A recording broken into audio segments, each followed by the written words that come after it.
Welcome to my YouTube channel. मेरे YouTube channel में आपका स्वागत है दोस्तों। आज का हमारा टॉपिक है आरामको स्कैफोल्डिंग सुपरवाइजर टेस्ट और प्रिपरेशन के रिलेटेड से। इसके पहले हम लोगों ने बहुत सारे क्वेश्चन और आंसर पढ़ चुके हैं। ये हमारा उसी क्वेश्चन और आंसर से रिलेटेड नेक्स्ट पार्ट है, पार्ट 6। तो आइए दोस्तों शुरू करते हैं। Question number 86। What is the maximum load of medium duty scaffolding? Option A 50 psf, option B 25 psf, option C 20 psc, option D none of the above. And the answer is option A 50 psf. The maximum load rating of medium duty scaffolding is 50 psf. तो max जो medium duty scaffolding होता है उसका maximum load कितना होता है? तो उसका मैक्सिमम लोड 50 psf होता है। Question number 87। A split on the end of a bended scaffold plank must no more than option A 300 mm, option B 100 mm, option C 150 mm, option D 350 mm. The answer is option A 300 mm. Any scaffold plank split on the end not more than 300 mm.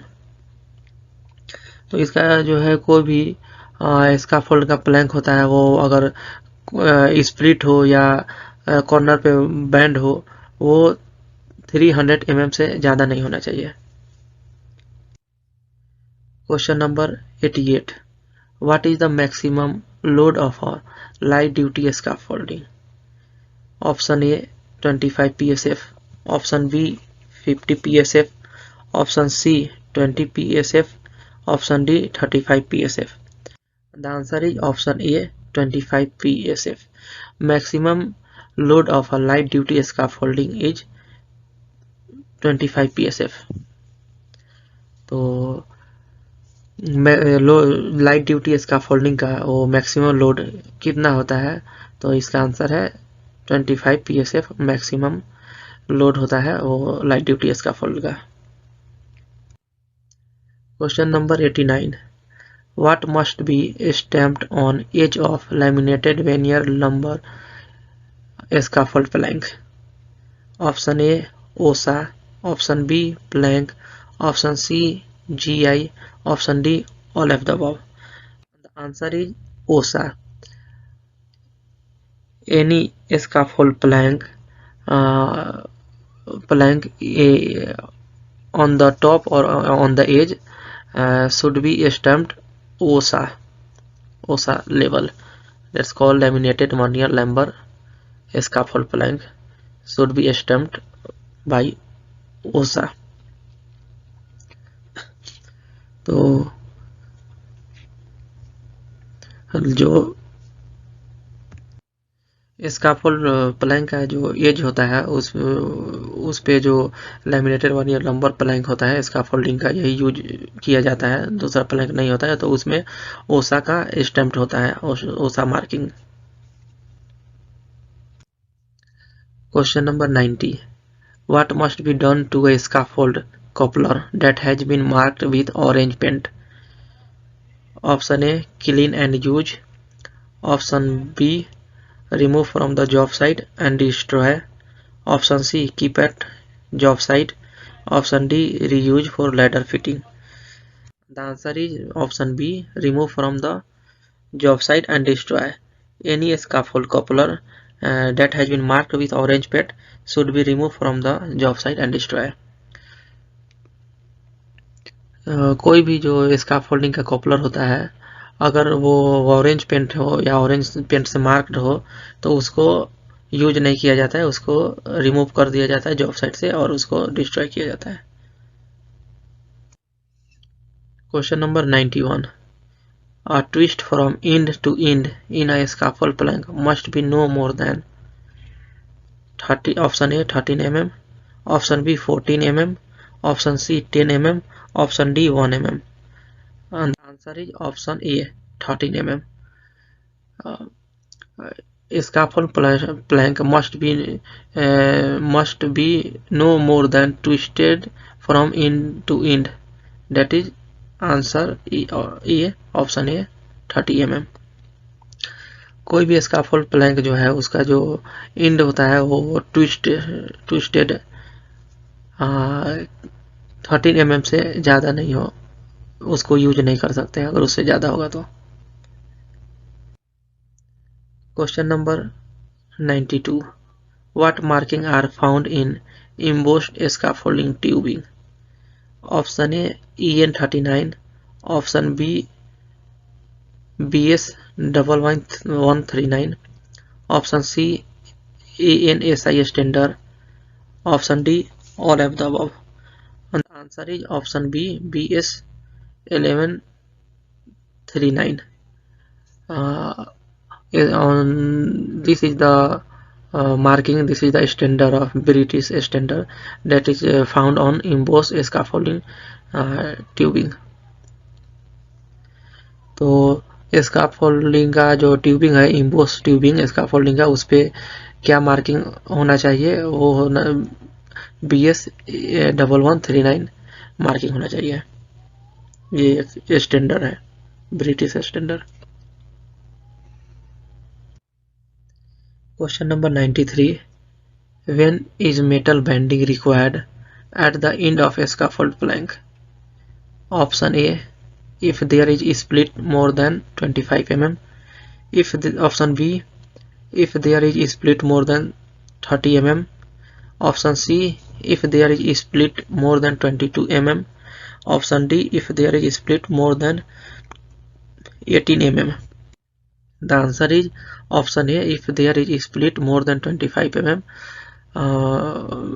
metal bending required at the end of a scaffold plank. तो जो metal bending है वो scaffold का इन Planck के and में कब ज़रूरत होता है, कब इसको मेटल बेंडिंग को यूज करते हैं? तो अगर जो कोई भी प्लैंक का एंड जो है वो 25 mm से ज़्यादा स्प्लिट हो तो उस समय मेटल बेंडिंग का यूज किया जाता है। Question number 94. What must be checked on scaffold fitting? Option A color, option B the thread for damage, option C weight, option D all of the above. The answer is the B the thread for damage. Yes, on the thread for damage checked on the scaffold fitting. तो scaffold fitting होता है, उस पर हम लोग क्या check करते हैं? तो उसका थ्रेड चेक करते हैं और डैमेज चेक करते हैं कि उसका थ्रेड और डैमेज कैसा है, उसके बाद में उसको यूज किया जाता है। Question number 95. The vertical toe clearance above the top edge of rung of ladder must be at least.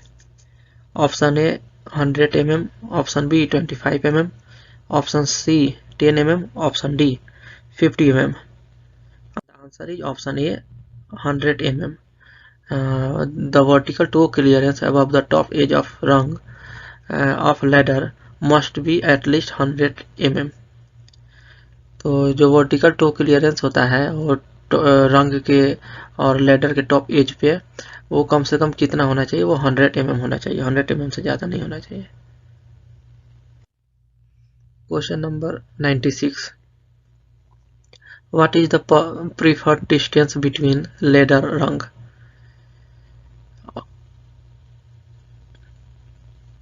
Option A 12 inch, option B 12 inch, option B 12 mm, option C 6 inch, option D 10 mm. The answer is option A 12 inch. The preferred distance between ladder rung should be 12 inch.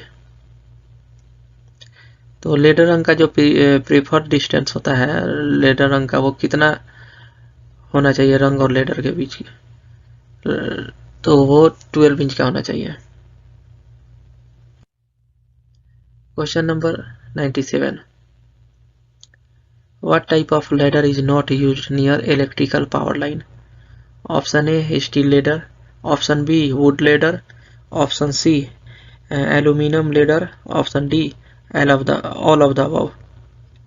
And the answer is option C. Aluminium ladder cannot used near electrical power line. तो किस type का ladder जो है वो electrical power line के आसपास या नहीं यूज होना चाहिए, तो एल्यूमिनियम लेडर है। एल्यूमिनियम लेडर हम लोग इलेक्ट्रिकल पावर लाइन के पास नहीं यूज कर सकते हैं। Question number 98. What is the clearance between rung and projecting object on climbing side? Option A 30 inch, option B 20 inch, option C 12 inch, option D 6 inch. The answer is option A 30 inch. The clearance between rung and projecting object on climbing side should be 30 inch. जो रंग का और projective object का जो climbing side में clearance होता है वो 30 इंच होना चाहिए, तो इसका आंसर 30 इंच है। Question number 99. Why must wooden ladder never painted? Option A, its hide any defect. Option B, length will be decreased. Option C, its hide rungs. Option D, all of the above.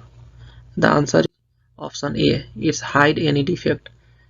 Wooden ladder never be painted because it's hide any defect.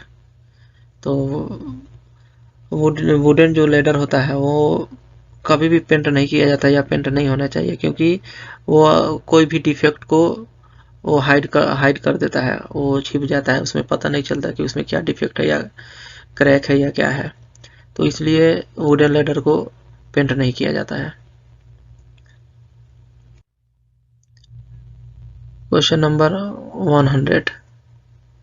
What must be a portable ladder position to allow safe access to the platform? Option A, slope 4:1 and extend 0.9 meter above the platform. Option B, slope 3:1 and extend 0.9 meter above the platform. Option C, sloped 5:1 and extended 1 meter above the platform. Option D, none of the above. The answer is option A, sloped 4:1 and extend 0.9 meter above the platform. The portable ladder must be positioned to allow safe access to the platform. The slope is 4:1, that is called also 4:1, and extended 0.9 meter above the platform. तो portable ladder का जो position है वो safe access के लिए कितने पे allow होता है प्लेटफॉर्म का सेफ एक्सेस, तो इसका जो आंसर है वो ऑप्शन ए है। स्लोप जो है 4:1 होना चाहिए, 4:1, और जो प्लेटफॉर्म से 0.9 मीटर ऊपर होना चाहिए।